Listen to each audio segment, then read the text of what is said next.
Continuamos en Crónica de América y volvemos a tomar contacto con Cintia García para una entrevista muy especial, de esas que solemos decir nos ayudan a pensar. Cintia, adelante.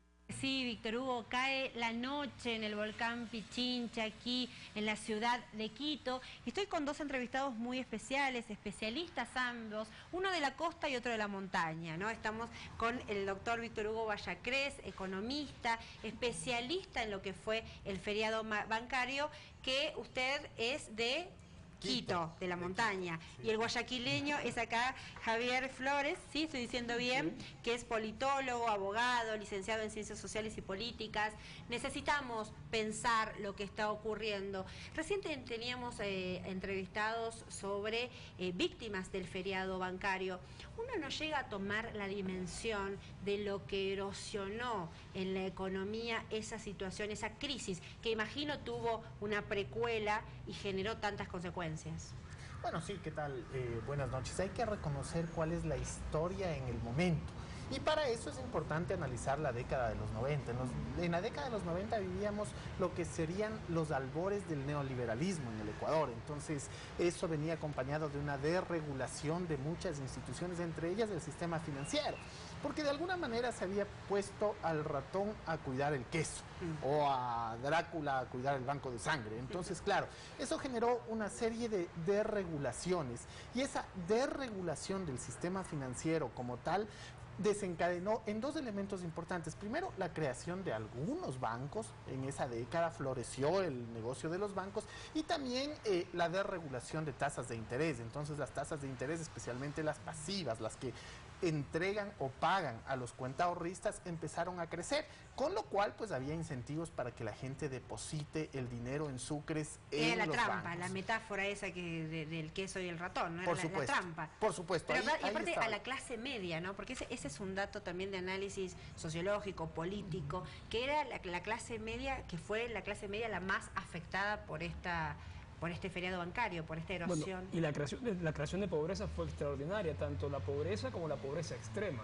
O sea, las circunstancias que surgieron a partir de la crisis del feriado bancario fueron brutales en términos de pobreza, en términos de migración, en términos de pérdida de confianza con la institucionalidad. Yo creo que uno de los costos más graves es precisamente ese, la falta de confianza en la institucionalidad política para resolver los problemas, porque lo que pasó durante los 90 fue básicamente una crisis de la élite política y económica del país que no supo cómo manejar esta desregulación de la que se está hablando, que ciertamente a partir del gobierno neoliberal de Sixto Durán Ballén caminó durante 8 años por caminos tortuosos, por algunas rupturas, algunas quiebras bancarias, la primera la del Banco Continental y después la debacle económica posterior. Pero lo más grave, creo, de todo eso fue, y creo que es un escenario que luego sirvió de base para que movimientos políticos como el del presidente Correa lleguen a calar en el electorado con una oferta de cambio radical, porque es lo que Ecuador requería, llegado el caso, dadas las circunstancias políticas de inestabilidad. A raíz de la caída de Bucaram en adelante, 3 presidentes electos no terminaron su periodo en el gobierno, y ciertamente la crisis económica, que fue un detonante gravísimo de pobreza, de migración y de pérdida de confianza en la institucionalidad. Y justamente ahí tocamos un tema bien importante, que es en 1994 la Ley General de Instituciones del Sistema Financiero flexibiliza la regulación a los bancos. Entonces, mientras antes de eso el ente de control se encargaba directamente de supervisar los balances, después del 94 acogía los balances que le llevaban las instituciones financieras. Y esto desencadenó efectivamente en lo que se dice la primera quiebra, entre comillas, que fue la quiebra del Banco Continental, a la cual le siguieron bancos también grandes. Claro, quebró como la banca pública. Ahora, Víctor Hugo Vallacrés, Javier Flores, estamos hablando de este pasado reciente del que venimos. Yo, como si fuera un espejo que adelanta, les voy a mostrar lo que ocurre en el futuro si las políticas neoliberales triunfan, porque en Argentina, ustedes saben, en este momento hay movilizaciones masivas justamente por la nueva creación de pobres. Compartimos lo que está ocurriendo con los docentes en la Argentina. Que es la terrible inequidad entre aquel que puede ir a una escuela privada versus aquel que tiene que caer en la escuela pública. Bueno, sencillamente la provocación interminable del gobierno nacional, empezando por Mauricio Macri, para quien estar en la escuela pública es caer en la escuela pública, para el ministro de Educación, que no da la cara como la daba el año pasado, que no se presenta a discutir la paritaria nacional docente, aquella de la que se sentía orgulloso, puede decirse, hace apenas un año, y ratifica lo que dice Macri. Dice Bullrich, también él, que la educación pública es una manera de caer, poco menos que caer en desgracia.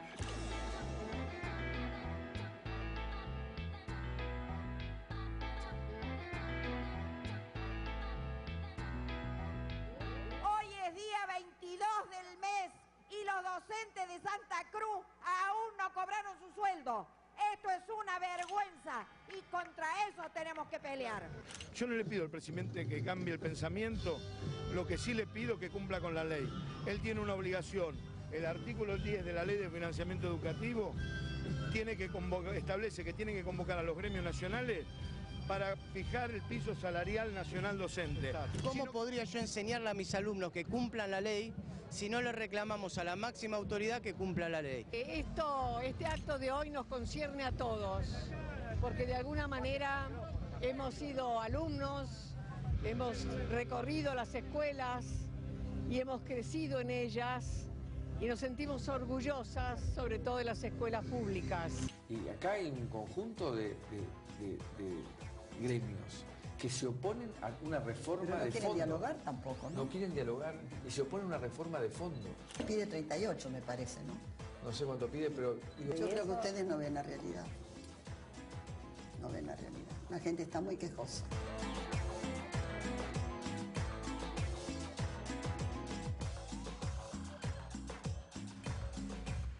La conductora es una conductora de un canal privado, una corporación mediática, Mirta Legrand, que apoyó al gobierno de Mauricio Macri durante la campaña, el proyecto político, le dice al presidente en la cara, en una mesa, ustedes no ven la realidad. Y por otro lado, el informe de los docentes en Argentina plantea que el gobierno de Mauricio Macri no cumple la ley porque no está cumpliendo la ley de negociación de los sueldos docentes, ¿no? De lo que llamamos en Argentina paritarias. ¿Ustedes creen que Guillermo Lasso cumple la ley y que ve la realidad? Bueno, yo creo que es un político que ha trabajado para hacer una campaña en la cual quiere limpiar su imagen o por lo menos no asociarlo al pasado del feriado bancario. Cosa que es bastante difícil porque, mal o bien, él fue parte de ese gobierno de Yamil Mahuad en el que el feriado bancario sucedió. Él no era la pieza fundamental del andamiaje económico, no se le puede atribuir eso directamente, y ciertamente hubo un informe que no le atribuyó una responsabilidad penal concreta. Pero eso no quiere decir que no haya tenido participación en la Junta Bancaria, por ejemplo, en el tema del Banco Continental, o que no haya tenido parte en el mismo gobierno en el cual esto sucedió. Ciertamente yo creo que la experiencia que se puede deducir de lo que sucedió durante ese periodo de los años 90, creo que tiene relación con cómo las élites entendieron el manejo del país. Es un hermoso espejo para reflejar cómo las élites han entendido el manejo de la cosa pública en beneficio particular. Yo creo que ese escenario es el que no quiere mucha gente que vuelva, que una élite de privilegiados de la política y de la economía sean los que puedan tomar decisiones en su beneficio propio para que después la factura la pague el ciudadano a pie. Eso fue lo que pasó en aquel entonces con un saldo terrible de pobreza, de marginación, de discriminación, de migración, un saldo nefasto, pero que sin embargo creo que hay que recordarlo para que precisamente haya la memoria histórica y no seamos presa de lo mismo actualmente. Creo que hay que recordar lo que sucedió en aquella época y tener muy claros los antecedentes tanto de la desregulación como de las consecuencias que ello implicó. Yo creo que es importante también ahí mencionar el tema de lo que ha ocurrido en los últimos años y ahí viene una recuperación del sistema de planificación del Ecuador a través de la creación de la Secretaría Nacional de Planificación y Desarrollo, las EMPLADES, y adicionalmente a eso temas que son palpables por la ciudadanía. Por ejemplo, la mejora en cuanto al salario básico. El salario básico antes del 2007 no alcanzaba para la canasta vital, peor para la canasta básica. Actualmente cada 1 de enero uno puede revisar y no existe margen, tomando en cuenta 1,6 perceptores de ingreso por cada familia. ¿Qué quiere decir esto? Que las familias que reciben el salario básico actualmente pueden satisfacer al menos sus necesidades básicas, sus necesidades vitales. Pero además de eso ha habido mejoras a nivel de educación, que es lo que se mencionaba hace un momento, mejoras a nivel de la salud. Existe un ¿Mejoras que sistema... se pueden perder? Bueno, todo se puede perder y depende exclusivamente de cuáles son las políticas. ¿Puede haber un nuevo feriado bancario? ¿Usted bueno, vos, usted, los tuteo, analizabas la previa, ¿no? La precuela, el anticipo. Digamos, uno puede pensar que imperando un gobierno de políticas neoliberales, el feriado bancario se pueda repetir. Bueno, actualmente existe lo que se denomina el Código Monetario y Financiero, y ese código pues regula en alguna medida a la banca. Se han creado una serie de herramientas a través de la Junta de Regulación y Política por ejemplo, Monetaria. es la que prohíbe tener a los banqueros o dueños de bancos o controladores de dinero del banco subsidiarias en paraísos fiscales. Y no solamente eso, sino que hay un coeficiente de liquidez doméstica, se maneja el encaje de acuerdo a la liquidez que necesita el sistema local. Pero claro, evidentemente puede haber alguien que decida derogar este instrumento e ir derogando las regulaciones. Las crisis internacionales financieras siempre han estado ligadas a falta de regulación. Basta fijarse lo que ocurrió en la década de los 30 en los Estados Unidos, falta de regulación, y por eso se generó los problemas en bolsa de valores. Basta fijarse en lo que ha ocurrido en la crisis del corralito en Argentina, en la crisis del congelamiento bancario en el Ecuador. Todas tienen similares raíces, y las raíces vienen por la falta de regulación de un sistema que finalmente trabaja con los depósitos de los ahorristas. Entonces, ¿qué es lo que estamos diciendo? Que es necesario un sistema de regulación para evitar que vuelvan a ocurrir circunstancias como el congelamiento bancario. Yo creo que a la larga no es tan sencillo revertir conquistas sociales. Va a haber mucha resistencia para quienes las han conseguido. Retroceder en todas estas ganancias. Perdón que disienta contigo, vengo de un país donde las conquistas sociales están siendo revertidas. Sí, y creo que va a haber mucha disputa en ese terreno, y la hay en Argentina ahora y la va a haber en Ecuador en caso de que sea ese el escenario. No dudo que haya la intención de hacerlo, lo que creo es que la gente está mejor equipada para resistirlo. Creo que es un país que ha crecido bastante desde el año 2000 hasta la actualidad, ha crecido bastante en conciencia de derechos. Yo creo que esa mayor madurez, esa mayor incluso confianza en la institucionalidad que estaba rota el año 2000, que estaba rota el año 2006, cuando hay el quiebre de Rafael Correa en la presidencia, la confianza en institucionalidad, de acuerdo con los indicadores internacionales de esto, eran Esa mínimas. es la reserva, pero yo tengo una pregunta, porque uno a veces siente que está yo me siento como si estuviera en noviembre de 2015 en Argentina, ¿no?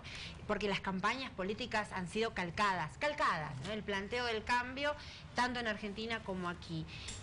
¿Por qué la gente visibiliza el tema del cambio como que siempre el cambio es para mejor, ¿no? Hay un dato político, también económico para analizar, ¿no? Porque estamos hablando ni más ni menos que un sector de la sociedad volátil, que necesita estar bien económicamente y que en base a eso emite su voto, tal vez. Sí, por supuesto. O sea, lo que uno tiene cuando habla de cambio no necesariamente es un evento de mejorar las circunstancias. Los cambios no siempre son para mejor. Puede haber un cambio para mejor, puede haber un cambio para peor.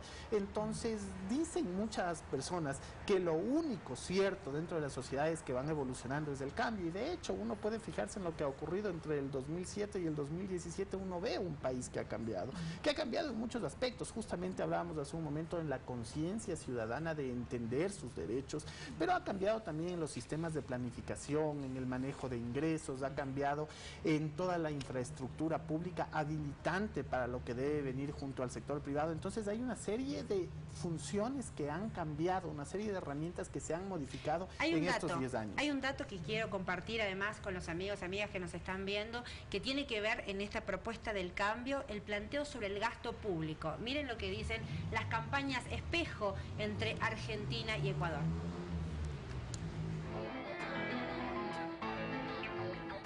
Yo creo que el gobierno va por el camino equivocado. Debería de reducir el gasto público. El gasto público eres tú.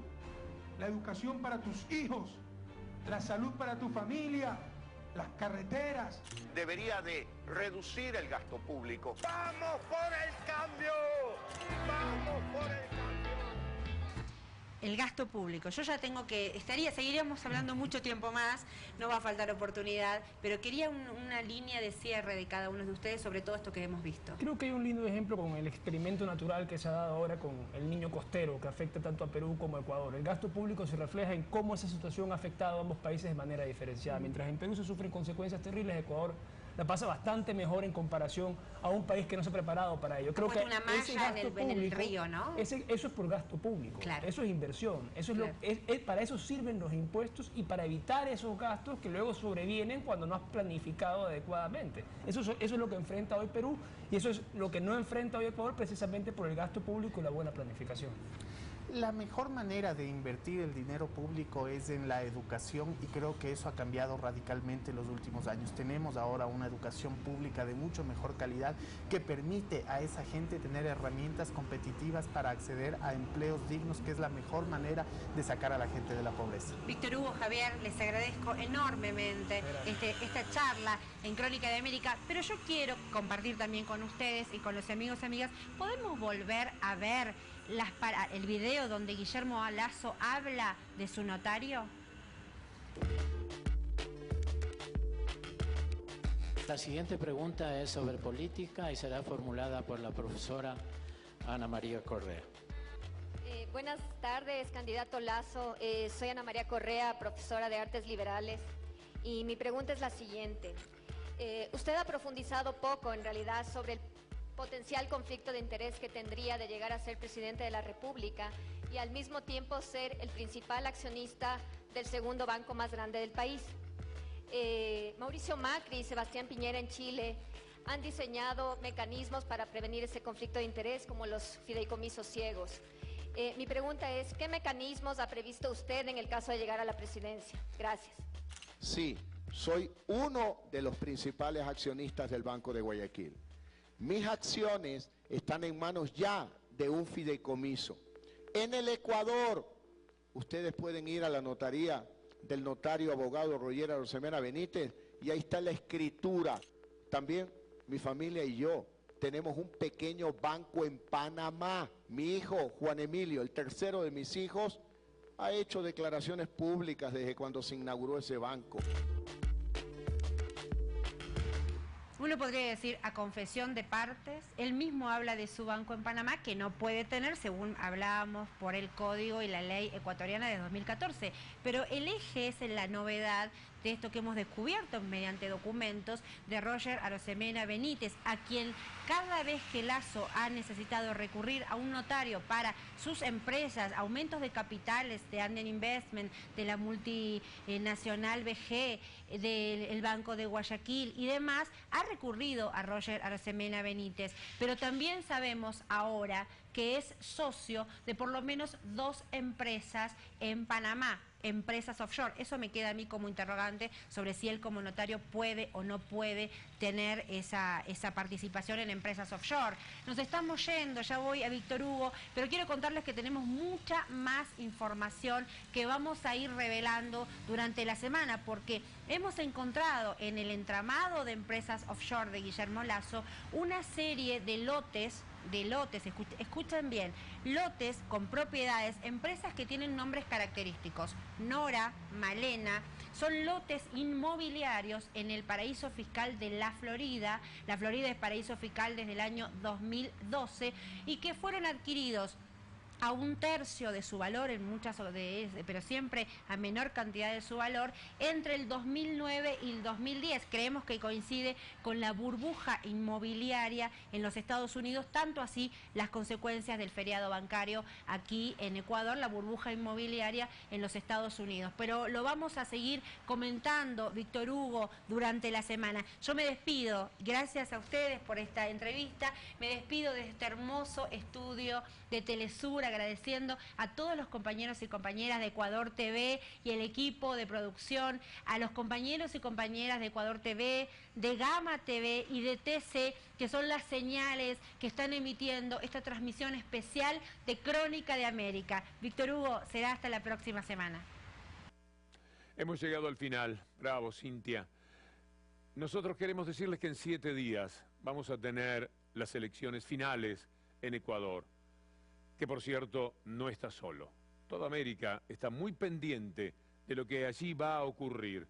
¿Podrá continuar Ecuador por el camino que se ha trazado en todos estos años y que, como les conté alguna vez, me ha permitido la maravillosa sorpresa de verlo tan distinto de como lo encontraba cuando yo era un muchacho y como relator deportivo a los 18 años estaba andando por Ecuador, por Quito, por Guayaquil, y ciertamente ahora en estos últimos años la he podido encontrar tan distinta a esa nación.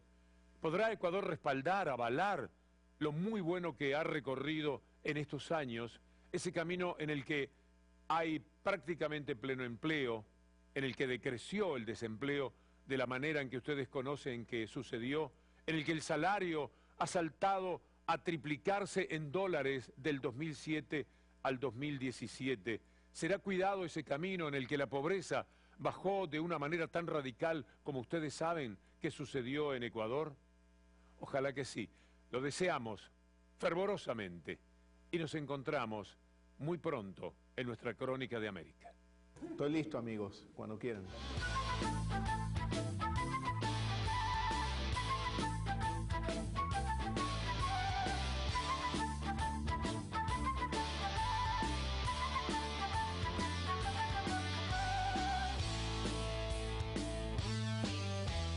Dígame, señor banquero, ¿dónde anda mi dinero? El dulce fruto de mi trabajo que me ha robado con desparpajo. Dígame, señor banquero, cómo lleno mi puchero. Yo que antes confiaba sin pensar que me engañaba. Esnifa sin mérito mi crédito el banquero.